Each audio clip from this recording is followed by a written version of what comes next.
All right, and so with that go, and you heard 7.1, so that's the next step in their procedures, and that's for them to actually go in and start opening up the hatch.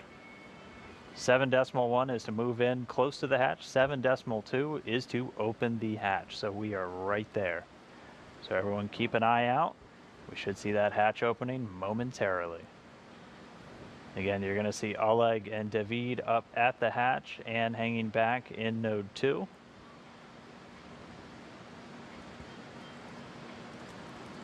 Hopefully on the left-hand side of the screen, inside the Dragon capsule, we might be able to see some of that hatch open activity.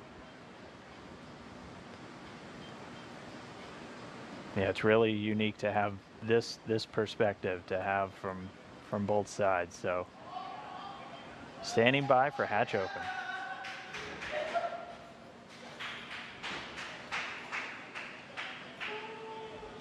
Houston Station, Dragon hatch opened at 13:07. Copy.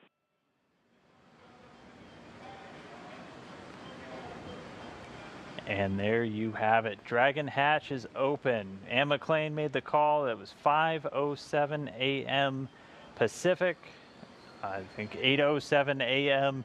Eastern time. I'm doing some quick math in my head, and that's the International Space Station and Dragon docked together, flying over the northern Atlantic, about 255 statute miles in the air. So the Dragon hatch is open. You can see an arm reaching in. This is the very first time that humans have been on orbit inside of a Dragon 2 capsule. Or any, oh, excuse me, not any Dragon, oh, Dragon 2 capsule. All right, again, so it looks like David St. Jacques, he's going to be the first one through. He's going to take some quick atmospheric readings. He's using a device that we have over on the U.S. side. There he is, David inside of Dragon. Human beings inside the Dragon spacecraft. You might hear some cheers here from SpaceX headquarters in Hawthorne. This is just an incredible sight for the SpaceX team to see these ISS crew members inside the capsule. And so they're going to use these two separate devices, David using one and Oleg Kononenko using another. And it takes them a couple of minutes usually for the sample readers to gather what they need. And then they'll move back outside of Dragon. And again, just compare this to the generic background readings that we have inside of another module on board the station. They should be heading over to the Destiny module, just basically two doors down from Dragon now. And they'll compare that, and then once everything looks good, the teams expect to wait about half an hour, and then they'll start mixing the air between Dragon and the International Space Station.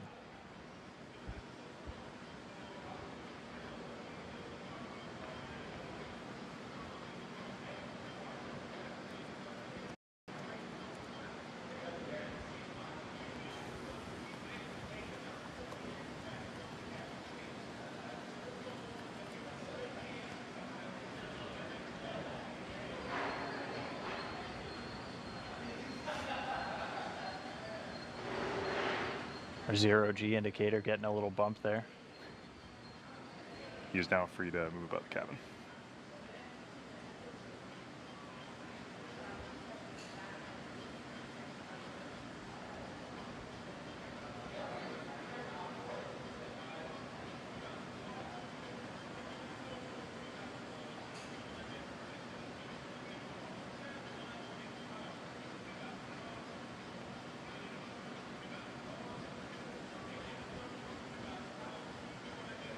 And again, if you're just now joining us, the hatch is open inside of the Dragon spacecraft. Right now, two of the crew members from Expedition 58 are inside, just taking some atmospheric readings. It's Oleg Kononenko from the Russian Space Agency, Roscosmos, and David St. Jacques from the Canadian Space Agency. Once they get what they need, they'll move back outside, compare the results to some readings just from another module on board the station. You can actually see one of them. So the cargo that Dragon delivered is just underneath the seats. There's about 400 pounds, a little over 400 pounds in total.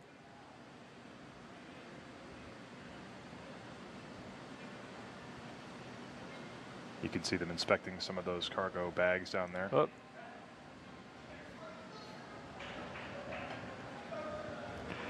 Can you tell we're in microgravity? It's been indicated.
All right, again, if you're just now tuning in, you're seeing human beings inside of the Crew Dragon spacecraft. It's David St. Jacques and Oleg Kononenko from Expedition 58. They're already moving some of the cargo around. They're in there taking some atmospheric readings. That hatch was opened at 5:07 a.m. Pacific, 8:07 a.m. Eastern, while the station was flying just about 255 statute miles over the northern Atlantic. Getting our split screen view back. So the one on the left, that camera is inside of Dragon. That camera on the right is inside of Node 2, looking down the pressurized mating adapter into the Dragon spacecraft. Hatch open. That white box moving around inside the international docking adapter right there is one of the pieces of cargo that Dragon took up. As Dan said, that cargo is stored down below the crew area, below where the seats are. And it looks like they are already transferring some of that cargo out.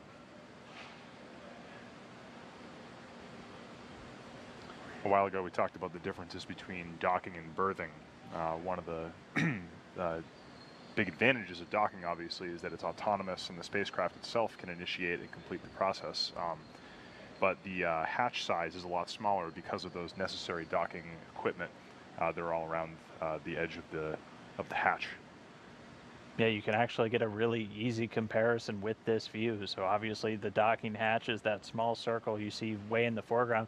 This square shape that you can see Anne McLean just at on the screen on the right, that is a common berthing mechanism. So when the cargo dragons arrive, that's what they ultimately get bolted to. So you can see just kind of how much more clearance that can give a vehicle. But that does require you to actually bolt or attach and then bolt the spacecraft to that mechanism. You can't just fly in and dock like Dragon did earlier this morning. That's why it's important to have a healthy ecosystem of spacecraft that are capable of visiting the space station to transport both humans and cargo of various sizes.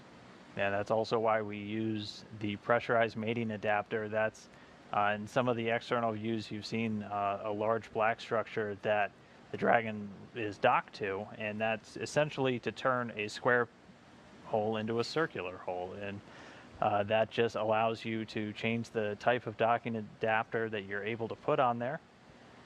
It looks like we got some cargo coming out.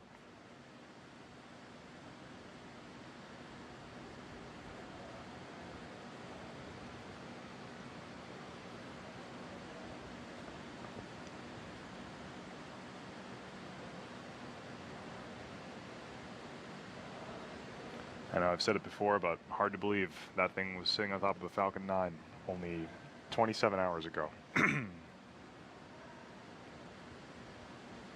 And now they're transferring cargo out of the top hatch. Station Houston on 2, and at this time we recommend that you set up the detectors, and David can help Oleg with the sample as needed. Hey.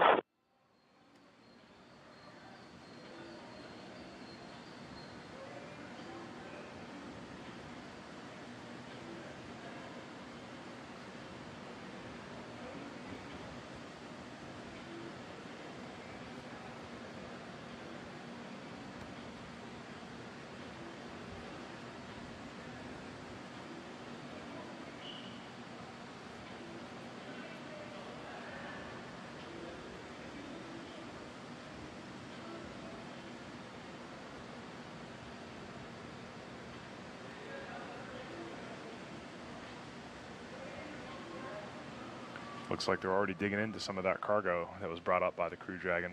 Yeah, it looks like David St. Jacques there, close up to the camera on the right side. He's right now back in Node 2, the Harmony module, along with Anne McLean. Meanwhile, Oleg Kononenko still inside Crew Dragon. We should see him pop out in a little bit as soon as he's done getting that air sample.